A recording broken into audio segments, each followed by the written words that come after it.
Mírate solo a ti, Señor, y no mirar atrás. Seguir tu caminar, Señor, seguir sin desmayar, Señor, postrarme ante tu altar, Señor, y no mirar atrás. Seguirte solo a ti, Señor, seguirte solo a ti, Señor, seguirte solo a ti, Señor, y no mirar atrás. Seguir tu caminar, Señor, seguir sin desmayar, Señor, postrarme ante tu altar, Señor, y no mirar atrás. Servirte solo a ti, Señor, servirte solo a ti, Señor, servirte solo a ti, Señor, y no mirar atrás. Seguir tu caminar, Señor, seguir sin desmayar, Señor, postrarme ante tu altar, Señor, y no mirar atrás. Amarte solo a ti, Señor, amarte solo a ti, Señor, amarte solo a ti, Señor, y no mirar atrás. Seguir tu caminar, Señor, seguir sin desmayar, Señor, postrarme ante tu altar, Señor, y no mirar atrás.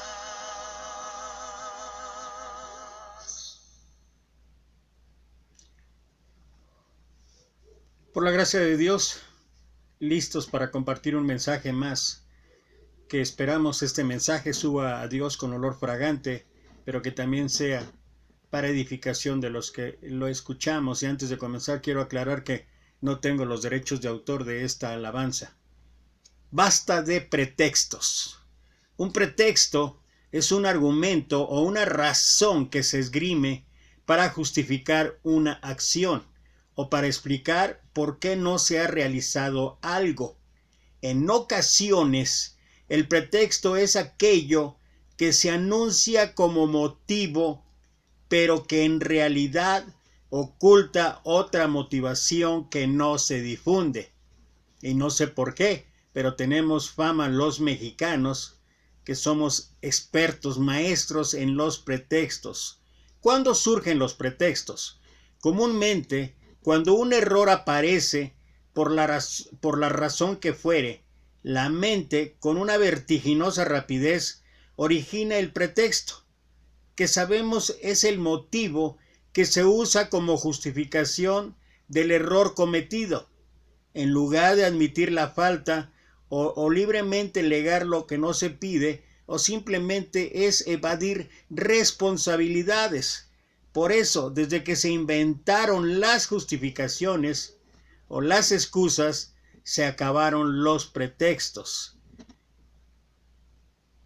En la Biblia encontramos varios ejemplos de pretextos, varios ejemplos acerca de esto. Quiero compartir por lo menos tres ejemplos en la Escritura que nos muestran todo lo que he definido, todo lo que he compartido como definición de los pretextos, es lo que nos muestra esto. Ahí en Lucas capítulo 14, versículo 16 al 20, la palabra de Dios dice: entonces Jesús le dijo, un hombre hizo una gran cena y convidó a muchos, y a la hora de la cena envió a su siervo a decir a los convidados: venid, que ya todo está preparado. Y todos a una comenzaron a excusarse. o si pudiera yo definir esta palabra, diría comenzaron a pretextarse o justificarse. El primero dijo: he comprado una hacienda y necesito ir a verla, te ruego que me excuses. Otro dijo: he comprado 5 yuntas de bueyes y voy a probarlos, te ruego que me excuses. Y otro dijo: acabo de casarme y por tanto no puedo ir. Y esto que estamos viendo aquí en este pasaje de la Escritura, pudiera ser que las excusas o los pretextos que pusieron todos aquellos que contestaron a la invitación, pudieran ser hasta cierto punto razonables o justificables, pero realmente no es así. ¿Por qué? Esta parábola contada por nuestro Señor Jesucristo nos ayuda a ver la inmensa gracia de Dios. Es una parábola con una enseñanza espiritual. Y nos ayuda a ver la inmensa gracia de Dios a todos los que reciben su llamado para ser parte de los invitados a la gran cena de las bodas del Cordero, tal como lo expresa Apocalipsis capítulo 19, versículo 9. Y el ángel me dijo: escribe, bienaventurados aquellos los que son llamados a la cena de las bodas del Cordero. Imagínate, una invitación no de solamente de esta vida, de este mundo, una invitación a la eternidad, una invitación a la presencia de nuestro Señor Jesucristo, una invitación a pasar una eternidad con Él. Sin embargo, nos muestra las justificaciones o pretextos que muchos tenemos para despreciar este regalo. Es increíble que no solamente lo que contó nuestro Señor en aquel momento y dadas las circunstancias que prevalecía en el pueblo de Israel, por las cuales Juan escribió, ahí en el capítulo 1, versículos 8 en adelante: a los suyos vino y los suyos no lo recibieron. Y Jesús habla de esto, de rechazar la gracia de Dios.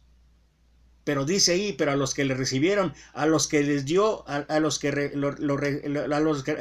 les dio potestad de ser hechos hijos de Dios. Pero esto que pasó ahí en ese momento, con esa parábola que contó nuestro Señor, es lo que pasa también hoy en día. Hoy en día muchos no queremos recibir la gracia de Dios, y quienes hemos recibido la gracia a través de aceptar el plan de salvación de Dios, pareciera ser que una y otra vez estamos regresando. Y ese detalle lo voy a tocar en el tercer ejemplo que estaré compartiendo en este mensaje. Pero particularmente lo que quiero hacer notar, y por lo cual es el tema, es el título del tema: basta de pretextos. No podemos estar rechazando la gracia de Dios. ¿Qué podemos redefinir entonces? Por tanto, un pretexto es una excusa falsa, una causa simulada que aparentemente se alega para hacer o no hacer algo. Una excusa puede ser falsa o puede ser también verdadera. Es un motivo que se presenta como justificación para eludir, y ese es el punto, creo que es el punto principal, para eludir una responsabilidad, pudiendo ser o no la justificación real de la disculpa. Y en el caso de la invitación expresa de nuestro Dios, en el caso de la invitación expresa de nuestro Señor Jesucristo, ¿sabes qué? No hay excusa, no hay justificación, no hay pretexto válido. Segundo pasaje, Lucas capítulo 9, versículos 57 al 62. Dice: yendo ellos, uno le dijo en el camino: Señor, te seguiré a donde quiera que vayas. Y le dijo Jesús: las zorras tienen guaridas y las aves de los cielos nidos, mas el Hijo del Hombre no tiene dónde recostar la cabeza. Y dijo a otro: sígueme. Él le dijo: Señor, déjame que primero vaya y entierre a mi padre. Jesús le dijo: deja que los muertos entierren a sus muertos, y tú ve y anuncia el reino de Dios. Entonces también dijo otro: te seguiré, Señor, pero déjame que me despida primero de los que están en mi casa. Y Jesús le dijo: ninguno que poniendo su mano en el arado mira hacia atrás es apto para el reino de Dios. Nuevamente, ¿qué establece el Maestro? ¿Qué establece nuestro Señor? Seguir a Jesús, en resumen, seguir a Jesús en muchos casos, o casi en todos, es ir en contra de los valores de este mundo. Versículos 57 y 58, ahí lo expresa claramente nuestro Señor. Mira la disposición aparente que tenía aquel hombre. Te seguiré a donde quiera que vayas. Y Jesús tiene que poner en claro lo que significa seguirlo. Las zorras tienen guaridas y los aves de los cielos nidos, mas el Hijo del Hombre no tiene dónde recostar la cabeza. No quiere decir que seguir a Jesús sea una vida materialmente hablando de solamente pobreza o de humildad. Lo que quiere decir es que los valores de esta vida no tienen que ver con los valores espirituales. Los valores espirituales tienen un valor muchísimo más alto que, dadas las percepciones que tenemos nosotros los seres humanos de esta vida, nos es difícil de comprender, nos es difícil de entender. Con esto en mente, invita entonces nuestro Señor a seguirlo. Y la respuesta, ¿cuál fue la respuesta de las dos siguientes respuestas? Fueron pretextos o tal vez buenos argumentos buenos para este mundo. Deja que primero vaya y entierre a mi Padre.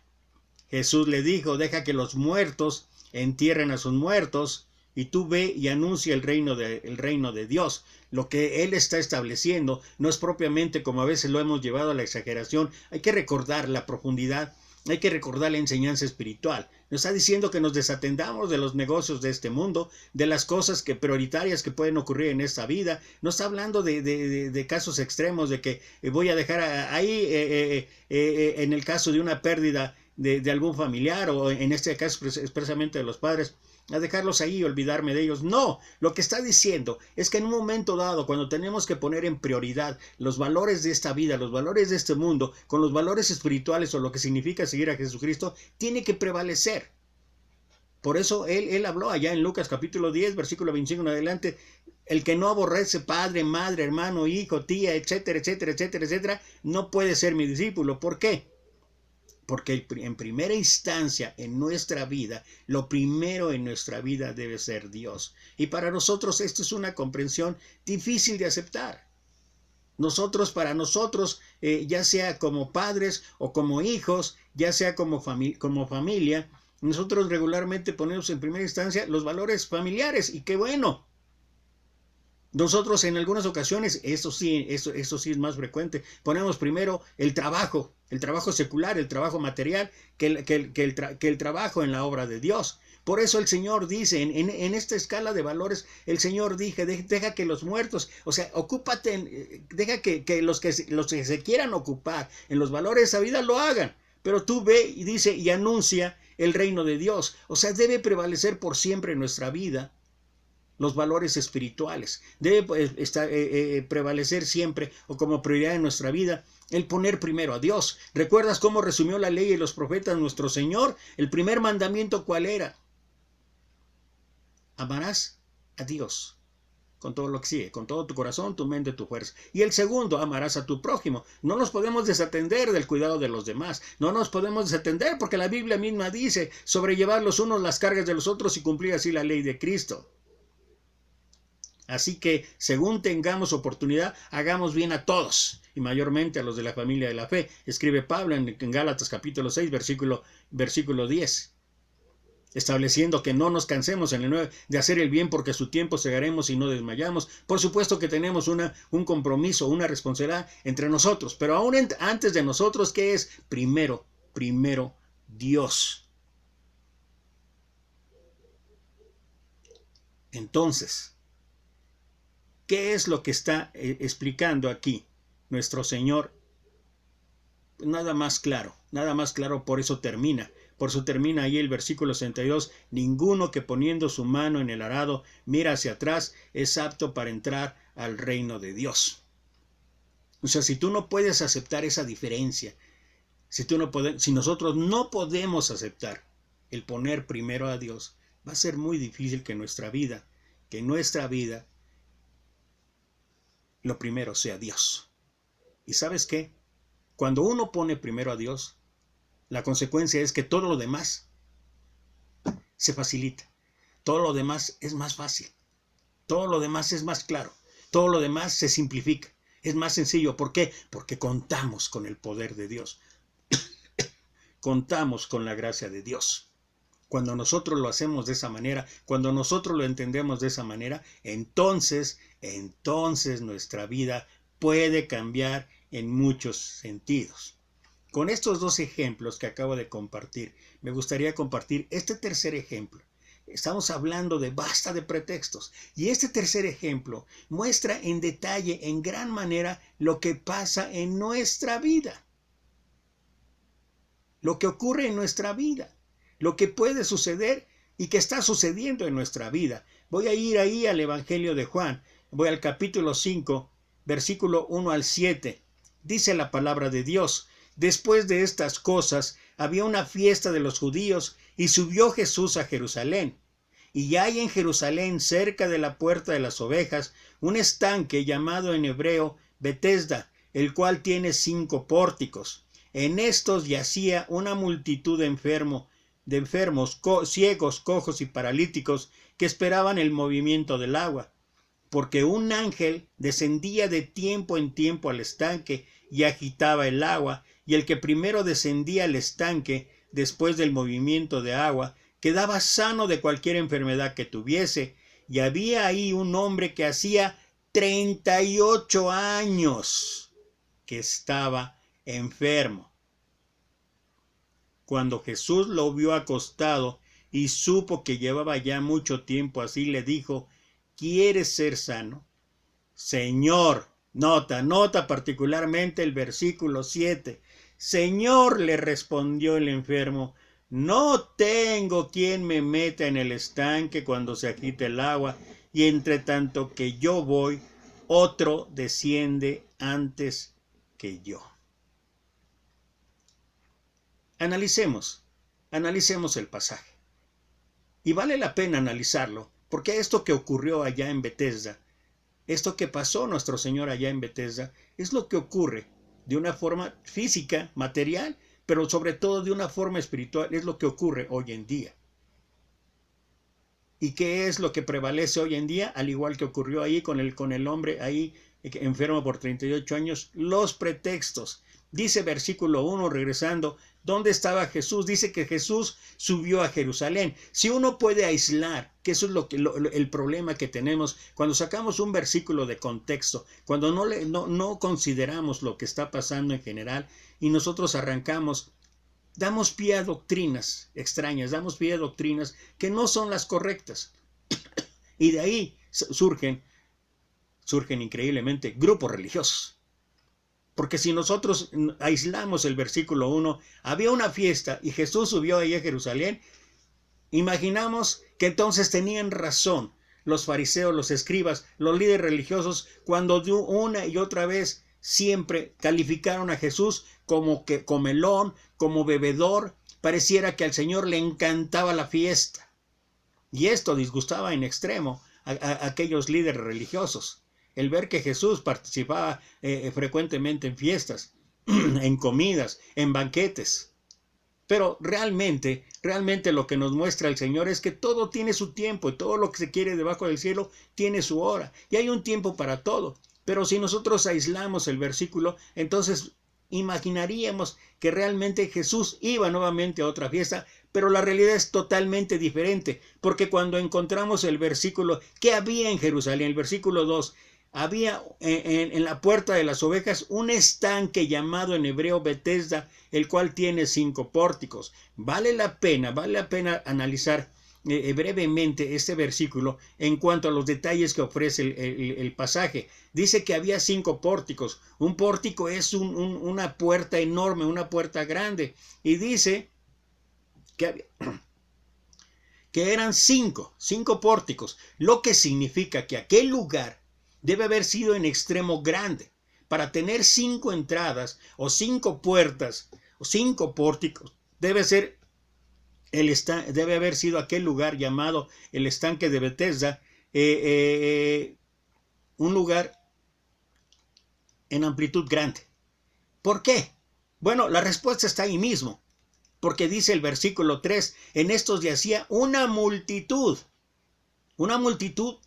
nota, de enfermos, ciegos, cojos, paralíticos, que estaban ahí por una razón. Esperaban el movimiento del agua. Primero, una multitud. ¿Por qué era grande aquel lugar?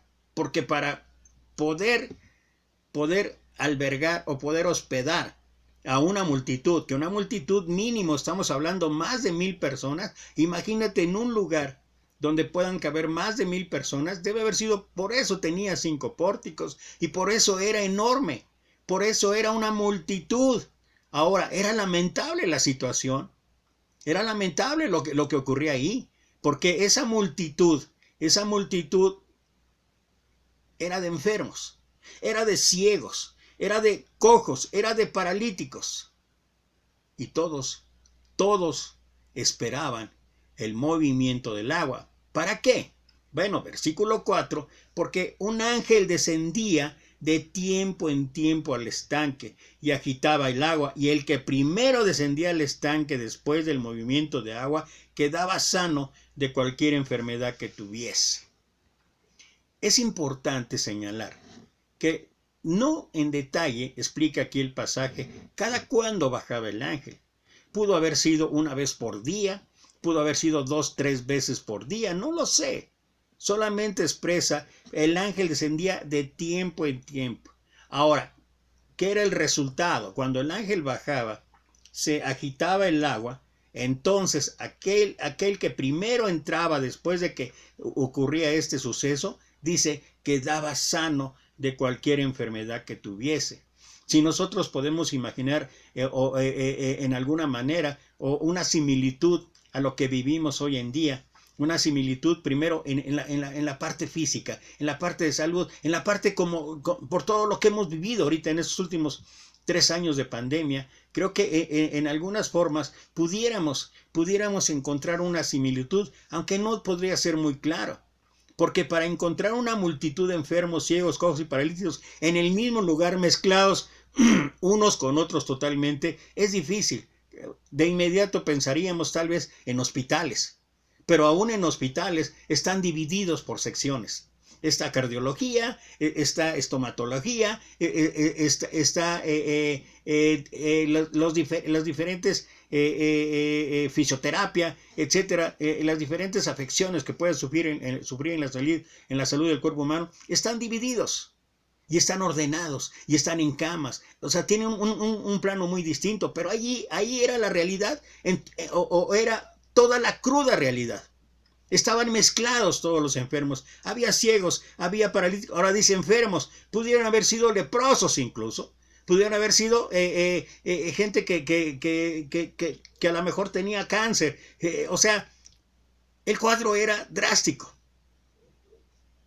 Y por eso vale la pena, regresando al versículo 1, cuando hablamos de no aislar los pasajes, de darnos cuenta. Jesús estaba en banquetes, le gustaba estar en comida, sí.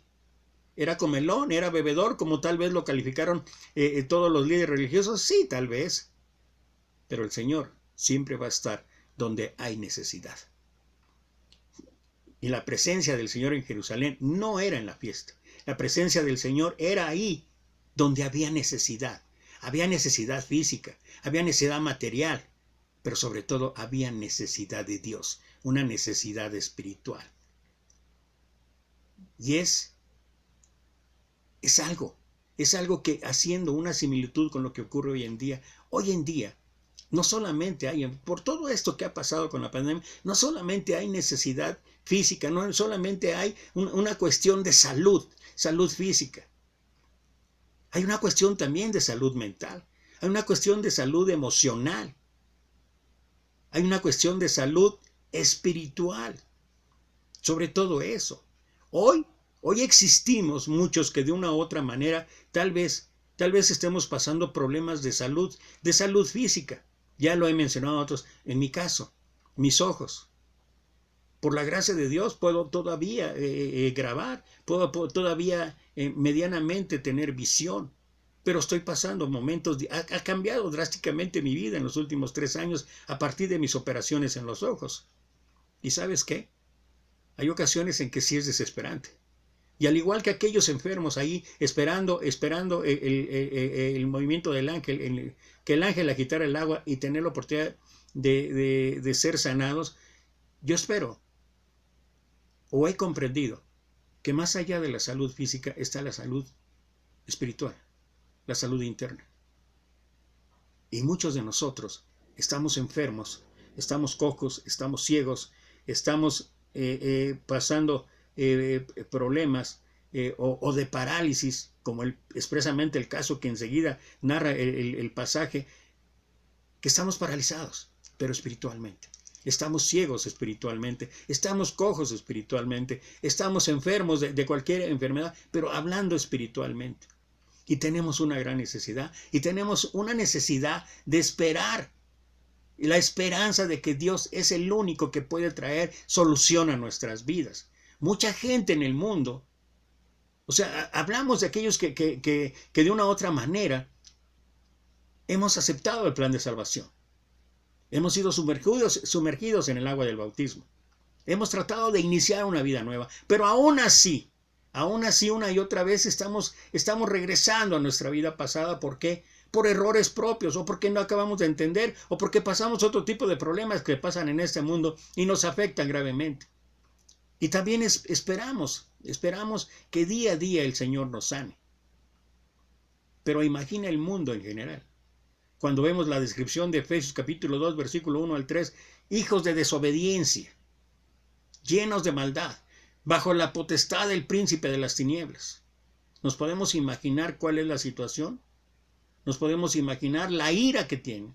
Y esa ira que se ha desatado en violencia en todo el mundo, no solamente aquí en México, en todo el mundo. Esa expresión de que están enfermos, de que necesitan que Dios esté en sus vidas. Y dentro de este cuadro tan drástico que menciona estos primeros 4 versículos, hay expresamente una situación que tiene que ver. Había ahí un hombre que hacía 38 años que estaba enfermo. Imagina nada más pasar una enfermedad durante 38 años. No es fácil. Pero te digo una cosa, no es fácil para el que ha pasado ese problema de enfermedad 38 años. No es fácil solamente para él, no es fácil para los que lo rodean, para la familia, para los amigos, para los compañeros, para todos. Es una carga también. Eso es algo que a veces no nos damos cuenta. Hablamos de ver de los problemas de salud física, material, pero de los problemas espirituales, y sí, nos conmovemos. Y tal vez nos dolemos de que esté pasando una situación así cualquier persona. Pero se nos olvida en cierto grado la manera de que también los que están alrededor del enfermo sufren. O la carga que también significa para ellos. ¿Qué pasaba con este hombre? Dice que hacía 38 años que estaba enfermo. Ahora, solamente como dato. Hablamos hace un momento, cuando nos referíamos a los detalles de los primeros versículos, de que el ángel bajaba de tiempo en tiempo. No sabemos si una vez, 2 veces, 3 veces al día. No sabemos, a lo mejor sí era, porque dada la multitud y que nada más sanar a un enfermo cada día, era terrible. Tal vez era 2 o 3, 4, pero vamos a suponer que fueran 2 veces que bajaba al día. Y cuando tú volteas y ves y analizas este detalle, 38 años, si nosotros multiplicamos los 365 días que tiene el año por 38, estamos hablando, y multiplicado por 2 veces que eran diario, estamos hablando casi de 30,000 oportunidades que tuvo aquel hombre de entrar al estanque. A grosso modo, no estoy diciendo que tuviera que ser, pero aún en el caso de que fuera un solo día, estaríamos hablando de casi 15,000 ocasiones que tuvo de oportunidades aquel enfermo de entrar al estanque. Y mira, ante esa situación, aún así, y uno entonces entiende esto aparentemente ilógico que hace el Señor cuando dice, Jesús lo vio acostado y supo que llevaba ya mucho tiempo y le dijo, ¿quieres ser sano? Y cualquiera podría decir, Señor, ¿por qué le preguntas que si quiere? Por eso está ahí. Lleva 38 años, Señor. Es como si llegas al hospital a visitar a algún familiar que está enfermo y llegas y está totalmente inmovilizado y llegas y le tocas y le dices, oye, ¿te duele? Va a decir. O cuando alguien me ha preguntado a veces, oye, ¿usas lentes? de esas cosas ilógicas, pero ¿qué ocurre? Pues algo así ilógico estaba ocurriendo ahí, aparentemente. Y más en la pregunta del Señor, ¿quieres ser sano? Señor, yo le había dicho, Señor, por eso está aquí. Pero Jesús no solamente ve lo externo, Jesús ve lo interno. Acuérdate que siempre fue así. Jesús va primero a sanar lo interno, el alma, el espíritu, antes de sanar lo externo, lo físico. Y esto es una lección para nosotros hoy en día. Muchos necesitamos sanar primero lo de dentro antes que lo de fuera. Y esta comprensión la hago porque mira el versículo 7. Señor, le respondió el enfermo, no tengo quien me meta en el estanque cuando se agite el agua y entre tanto que yo voy, otro desciende antes que yo. Un buen pretexto. Un buen argumento de justificación, un buen razonamiento. Pero ¿sabes qué? No lo es. Ya expliqué un poquito en detalle cuántas oportunidades tuvo aquel hombre de entrar al estanque. Ahora no estoy diciendo o tratando de juzgar o de calificar la actitud del hombre. Lo que estoy diciendo es que muchos de nosotros somos como el paralítico de Betesda. Somos así. Hemos pasado por problemas durante semanas, meses, años y seguimos con el mismo pretexto. Es que no me ayudan, es que no ven por mí, es que no todo. Preguntémonos. Aquel paralítico seguramente tenía familia. ¿Por qué estoy diciendo esto? Porque alguien lo llevaba al estanque, alguien lo llevaba de regreso a casa. Alguien lo cuidaba, alguien lo alimentaba, alguien lo bañaba, alguien lo llevaba a hacer sus necesidades. Como ocurre hoy en día. Y esto no es un invento, ni estoy yendo más allá de las escrituras. No, es la realidad. Hoy, para aquellos que tienen problemas de adicción, hay grupos de ayuda. Hoy, para aquellos que tienen problemas de salud, hay una infinidad de alternativas para poder curar su salud. Estoy hablando de salud física. Pero sobre todo, tenemos al Rey del Universo, no solamente para curar esas, si es su voluntad, esas enfermedades físicas, sino sobre todo la enfermedad del alma, la enfermedad interna, la enfermedad espiritual. Lo que el Señor quiere que cambiemos en nuestra vida. Y en lugar de eso, ¿qué es lo que muchos de nosotros pasamos haciendo? ¿Enfrentamos problemas de carácter? Es que así nací. Es que no puedo dejar de gritar o no puedo dejar de ser enojón porque así nací. Es que soy irresponsable. Bueno, es que así me educaron. Es que soy así. Y Jesús, una y otra vez, al igual que con el paralítico de Betesda, una y otra vez preguntándonos, ¿quieres ser sano? Cada mañana preguntándonos, ¿quieres ser sano? Y nosotros, ay Señor, yo creo que la semana que entra, estamos por terminar el 2022. ¿Cuántas metas hicimos al principio de año quienes lo hicieron? ¿O cuántos proyectos iniciamos al principio del 2022 en diferentes facetas? Podríamos mencionar muchísimas, pero no lo voy a hacer. Y está terminando el año. Oye, dijiste que ibas a bajar de peso. Ay, sí, quería. Oye, dijiste que ibas a ir al gimnasio. Ay, sí, pero es que el café con pan no lo puedo evitar. Solamente por mencionar los menos. Pero el problema principal es cuando nos referimos a nuestra relación con Dios. Es que te comprometiste a estar evangelizando.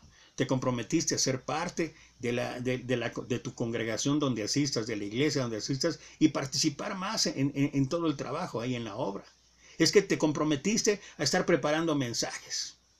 Recién me escribió un hermano que tiene que hacer el mensaje para el día 25 y que le exhortaron a decirle, oye, ya es tiempo de que empieces a predicar. ¿Por qué no lo ha hecho en todos los tiempos? Lleva 20 años, creo. ¿Por qué no lo ha hecho? Y no estoy diciendo, y no tiene que ver con que es que yo no tengo el don. Es un pretexto. No tengo el don para predicar. No, no. La gran comisión, el predicar el evangelio, es para todos. Con los recursos y las herramientas que Dios nos da. Que tengas que prepararte para algunas cosas específicas está bien, pero tienes que llevarlo a cabo, tienes que hacerlo. Pero somos igual que el paralítico de Betesda. Es que mientras en tanto que yo voy, otro desciende antes que yo. ¿Sabes qué? ¿Sabes qué? Y con esto prácticamente quiero terminar. ¿Sabes qué? Basta de pretextos. Cada uno, tú, yo, cada uno en su vida sabe lo que está pasando, sabe con qué está batallando, sabe cuál es la enfermedad espiritual o física que tiene. Sabe la solución a esto, que es Dios, que es nuestro Señor Jesucristo. Y cada mañana, el Señor, he aquí, yo estoy a la puerta y llamo. Si alguno oye mi voz, abrirá la puerta, y yo entraré y cenaré con él, y él conmigo. Y aún a pesar de los pretextos, aún a pesar de las justificaciones, ¿qué hace el Señor con nuestra vida? Lo mismo que hizo con el paralítico. Versículo siguiente dice, levántate, toma tu lecho y camina.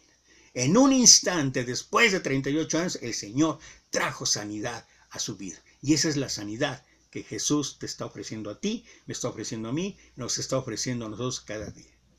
Por eso, ya basta de pretextos.